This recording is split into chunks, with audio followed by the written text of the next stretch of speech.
মহামান্য রাষ্ট্রপতির আদেশে সংশ্লিষ্ট বিভাগ কর্তৃক বদলির ১ মাসেও কর্মস্থল ছাড়েনি পিরোজপুর নির্বাহী প্রকৌশলী এলজিইডি রণজিৎ দে। প্রায় ১০০ কোটি টাকার অনিয়মের অভিযোগে স্ট্যান্ড রিলিজ হওয়া নির্বাহী প্রকৌশলী এক অদৃশ্য শক্তির বলে বারবার পুনর্বহাল থাকায় সাধারণ ঠিকাদারদের মধ্যে চরম ক্ষোভ বিরাজ করছে।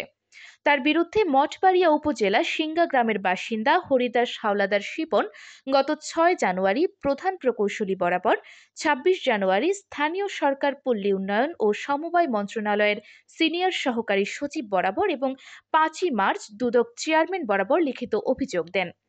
লিখিত অভিযোগে তিনি উল্লেখ করেন, কাজ না করা সত্ত্বেও নির্বাহী প্রকৌশলী তার পছন্দের ঠিকাদারি প্রতিষ্ঠানগুলোকে প্রায় ১০০ কোটি টাকা বিল দিয়েছেন। এছাড়াও ভান্ডারিয়ার ইফতি টিসিএল নামে একটি ঠিকাদারি প্রতিষ্ঠানকে কোনো কাজ করা ছাড়াই ৮৯ কোটি টাকা বিল দিয়েছেন। সংশ্লিষ্ট সূত্রে জানা গেছে, পিরোজপুর এলজিইডির নির্বাহী প্রকৌশলী রণজিৎ দেকে গত বছরের ১৪ই নভেম্বর সংশ্লিষ্ট বিভাগ কুড়িগ্রামে স্ট্যান্ড রিলিজ করেন। তিনি ২৮ নভেম্বর বিভিন্ন কৌশলে তার প্রত্যাদেশ স্থগিত করান। আবারও মহামান্য রাষ্ট্রপতির আদেশে সংশ্লিষ্ট বিভাগ গত ৪ ফেব্রুয়ারি তাকে পুনরায় বদলির আদেশ দেন, কিন্তু অজ্ঞাত শক্তির বলে তিনি স্বপদে বহাল রয়েছেন। গত ৩০ জুন রণজিৎ দে পিরোজপুর নির্বাহী প্রকৌশলী হিসেবে দায়িত্ব গ্রহণ করেন। এর আগে তিনি বন্যা ও দুর্যোগ মোকাবেলায় প্রকল্পের নির্বাহী প্রকৌশলী হিসেবে প্রকল্প অফিসে কর্মরত ছিলেন। ঠিকাদার মোহাম্মদ মামুন মিয়া বলেন, নির্বাহী প্রকৌশলী রণজিৎ বিভিন্ন অনিয়মে জড়িয়ে পড়েছেন। তার বদলির আদেশ হলেও অদৃশ্য শক্তির কারণে তিনি স্বপদে বহাল রয়েছেন। আমরা সাধারণ ঠিকাদারেরা শঙ্কিত। নাম প্রকাশ না শর্তে একজন ঠিকাদার বলেন, এ ইঞ্জিনিয়ার মহা দুর্নীতিবাজ এবং অফিসে অনিয়মিত। তার পছন্দের ঠিকাদারদের সাথে আঁতাত করে কাজ ভাগিয়ে দেন। কাজ না করলেও সেই সকল প্রতিষ্ঠানকে ১০০ কোটি টাকা বিল প্রদান করেছেন। ইঞ্জিনিয়ার অফিসে আমার মোট অঙ্কের বিল বকেয়া পড়েছে। আমি প্রকাশ্যে কিছু বললে আমার সমস্যা হয়ে যাবে। তিনি ক্ষোভ প্রকাশ করে বলেন, তার শক্তি তো দেখেছেন। দুবার বদলির আদেশ হলেও শক্তির কারণে স্বপদে বহাল রয়েছেন। মোহাম্মদ আবদুল্লাহ নামে এক ব্যক্তি বলেন, কাজ না করলেও ইঞ্জিনিয়ার ঠিকাদারকে টাকা দিয়েছেন। এ কাজ আদেও হবে কিনা জানি না। আমরা সাধারণ মানুষ ইঞ্জিনিয়ারের এ কর্মকাণ্ডে ক্ষুব্ধ। এ ব্যাপারে পিরোজপুর নির্বাহী প্রকৌশলী রণজিৎ দে সরাসরি কথা বলতে রাজি হননি। এমনকি মুঠো ফোনে একাধিকবার কল করলেও তিনি কলগুলো কেটে দেন। পিরোজপুর জেলা দুদক কর্মকর্তা আমিনুল ইসলাম বলেন, বিষয়ে আমার অবগত আছি। তার সময় কিছু ফাইল মিসিং হয়েছে। তাকে ফাইল সংগ্রহের জন্য কিছুদিন সময় দেওয়া হয়েছে। ফাইলগুলো গুছিয়ে সে চলে যাবেন।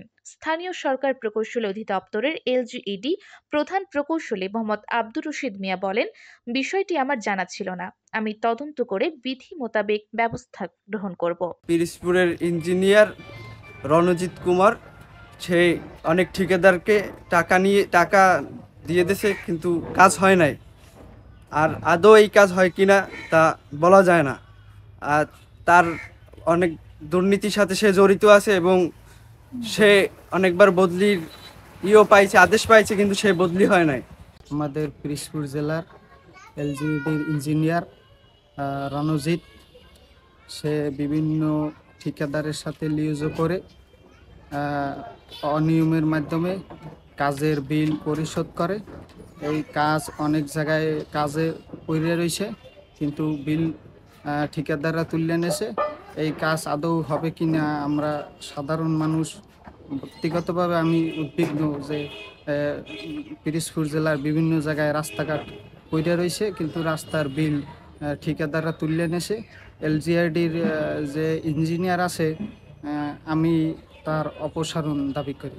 পিরোজপুর যে বর্তমান এলজিইডির ইঞ্জিনিয়ার রয়েছেন, তিনি ইতিমধ্যে বদলি হয়েছিলেন, কিন্তু তিনি হয়তো তার ব্যক্তিগত কোনোভাবে তিনি আবার এই ইঞ্জিনিয়ার পদে সবল রয়েছে এই পিরোজপুরেই, কিন্তু এরপরে আবার তিনি বদলি হয়েছেন। কিন্তু এখন পর্যন্ত তিনি এখান থেকে কর্মরতই রয়েছেন, তিনি এখান থেকে যান নাই। কিন্তু তিনি বিভিন্নভাবে আমরা দেখেছি অনিয়ম করেছে।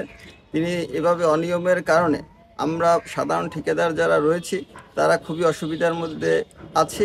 আমরা বিশ্বাস করি তিনি এখান থেকে যদি তার যে বদলি হয়েছে সেটি যদি তিনি যদি তিনি এখান থেকে চলে যান, তাইলে আমরা সাধারণ ঠিকাদার যারা তারা স্বস্তি পাবো এবং আমরা কাজ করে ভালো থাকতে পারবো। বিশ্বাস প্রপার্টিজ, আপনার স্বপ্নের ঠিকানা।